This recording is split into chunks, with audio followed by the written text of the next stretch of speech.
Welcome to the Holy Shhh Podcast, AEW Dynamite morning after post show. We've never done a morning after post show, but here we are. Couldn't do it last night. Bald Bros, New York Knicks, they were in a position to get into the Eastern Conference Finals last night, so that was more important. I wanted my boy to watch his team do the damn thing, but they didn't. They lost. We could have did the post show last night, Bald Bro. But anyway, here we are, morning after AEW. Don't worry about it, though. The Knicks, they'll be back. Don't worry about it, bro. You got this. Next game, Knicks, I can see it. Don't even worry about it. At the Garden, that shit gonna be nuts. AEW Dynamite was dope tonight. It's your boy ABE from DET. It was just dope, top to bottom, man. So I ain't mad at Bob, bro, for not being here today because I got to talk about this one, dog. Solid. Starts off with Hangman Page and Will Ospreay getting the W over Josh Alexander and Takeshita. Look, I'm going to tell you straight up. From the moment he walked into AEW, Josh Alexander has just been presented brilliantly. I'm not one of those fake, I used to watch Ring of Honor. No, I don't. If you know me, I watch WWE, I watch AEW. I love them both pretty much equally.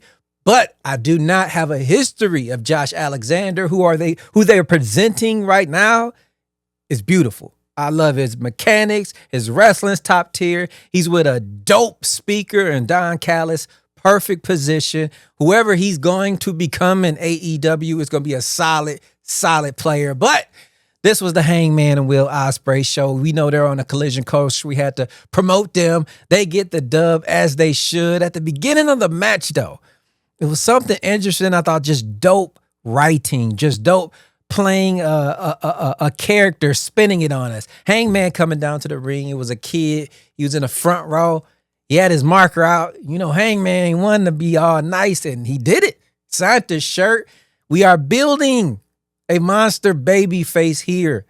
Barbro said it last week. He been telling me for months, and I'm finally on board. Yes, Hangman will probably be the one, the flag bearer to end this monstrous reign by the Death Riders, and we will get into monstrous later on in the show after what happened at the end. Goddamn, but it is definitely a monstrous heel faction right now. They are on a movement. People could shit on Moxley all they want.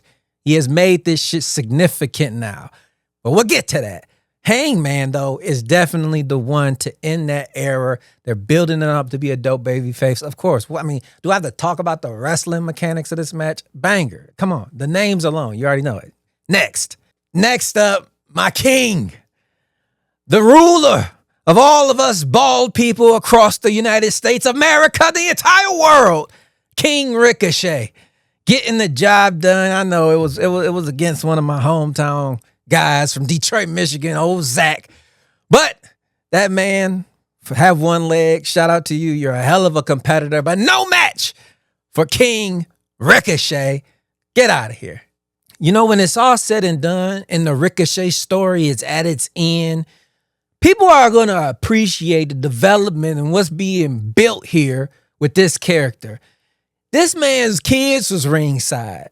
The shenanigans that he did with them, when he was in the ring and he tried to put the figure 4 leg lock on him, Ricochet is at an all-time Super Saiyan high right now.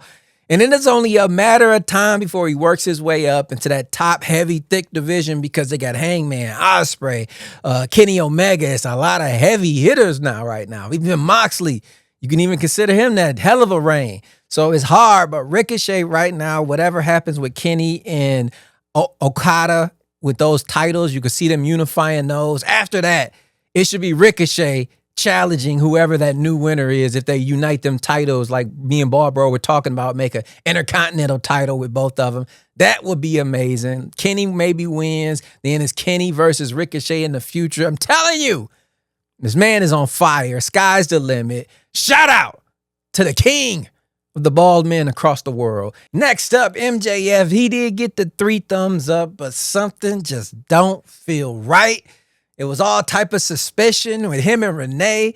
Him, Tony Khan, hiding behind him in the back before he even wanted to come out. So I'm not for sure if he is going to be the good guy in this or the bad guy in this, but we shall see. Storytelling. It's being done here in AEW. Who would have thought? Stay tuned. I'm telling you, you cannot still say they are not telling stories. This is exactly what they're doing. And you're intrigued. What is going to happen every week? They're evolving, getting better. Give them some credit, please. Jesus Christ. Next up, we get Mina defeating Toni Storm, Blue Sky, and Azumi to get, seems to be next up in line for a women's world title shot. I'm not mad at this one bit. Mina, she's just been over online, social media presence. She's got a good look about her. She is seriously, I've come from the internet media world and telling you, she make traction. She got a nice algorithm. So if you can incorporate her with the show, it's only good for the ratings. So Mina versus Toni, I'm all for it. But the women's division is stacked right now. You can't complain whoever they pick. Eventually, we know where we're headed. We know where we're headed. Jamie Hayter, Toni Storm. So this is going to be a nice little momentum movement into that. Mina, Toni for the title. I'm for it. Now, next up, I know that I'm a huge AEW mark, and I admit this a lot. I love the show. I think it's incredible. Been watching it from the beginning. But one thing that I don't agree with a lot of other AEW fans, I'm not big on Daniel Garcia. I'm sorry. I'm not saying he can't become something, but right now I just don't connect with him. I don't know what it is. It's just always been like this. In this segment, it felt like that even more. I didn't know if it was just the crowd, but he was making a point, but nobody was resonating. It wasn't resonating with nobody in the crowd. It was one point I remember Tony Giovanni almost had to grab the mic like, kid, you're losing it. You're losing the crowd. I think he thinks he's more over than he is, and he's not working harder to get over. I could be wrong, but he's not quite there yet. FTR, whatever's about to happen with them, they're going to make sure that it's at a high level. I'm not worried about that. I'm just with this segment more so talking about Daniel Garcia. To me personally, I don't know. I've enjoyed his moments. I've enjoyed some matches. Great. But when I mean like, bam, I feel like he's going to be like Kyle Fletcher. I feel like, oh, yo, he's going to be one of the ones. Daniel Garcia, I haven't said that yet, but I could be wrong, and I hope I am. But this segment, it just felt like everybody did their job, said what they were supposed to say, but his just fell a little flat to me. Just my opinion. Just my opinion. Now, we get to the main event of the evening. I don't want to hear it anymore. No more Death Riders and how they're not hot for TV. They're not good. Moxley's not doing his job.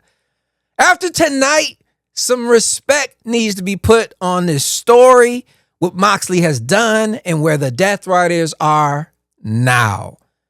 Moxley gets the win. All type of shenanigans, though. You got Willow outside interfering with Marina.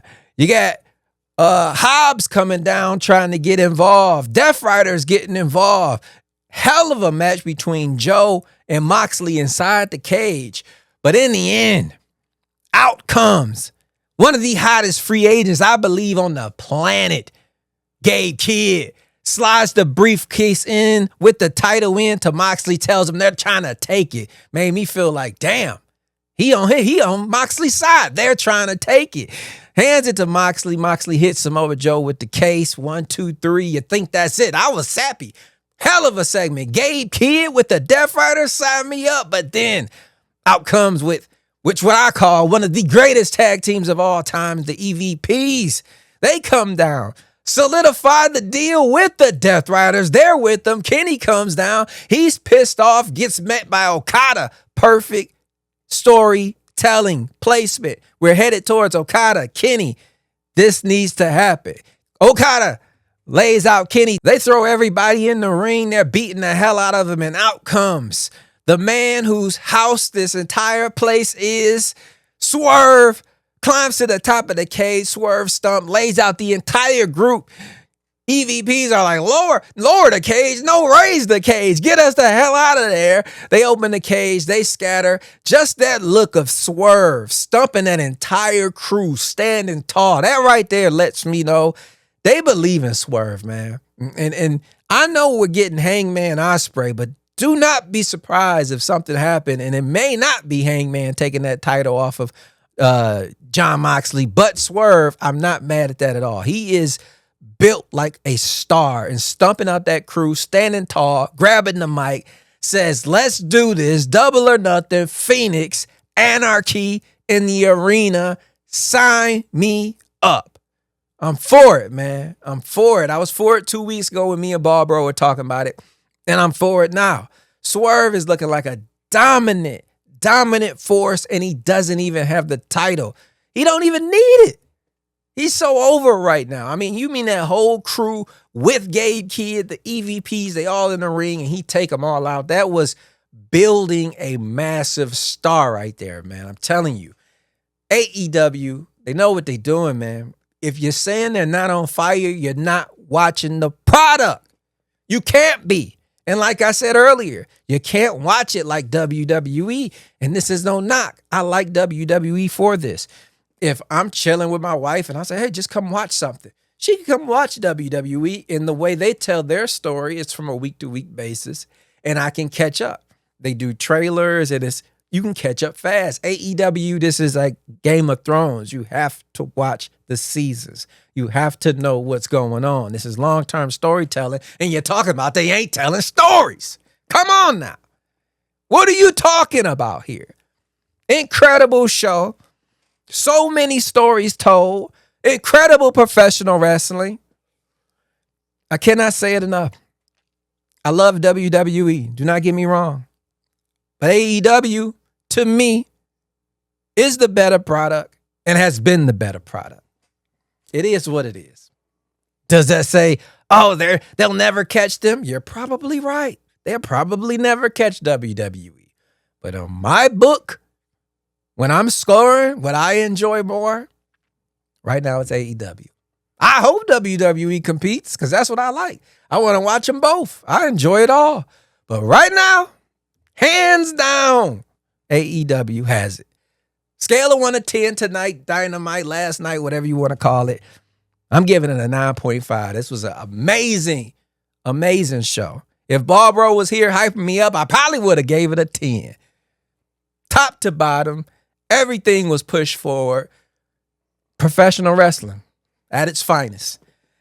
Well, that's been it today. AEW Dynamite post show with your boy AB from DET. Next time you will see us will probably be, Wednesday? Thursday, yes. Live studio show, 8 p.m. Eastern.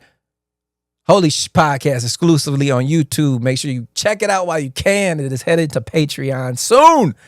But till then, it's your boy AB from DET, and you guys have been tuning in to the AEW Dynamite post show. I guess you can consider this morning after. Peace.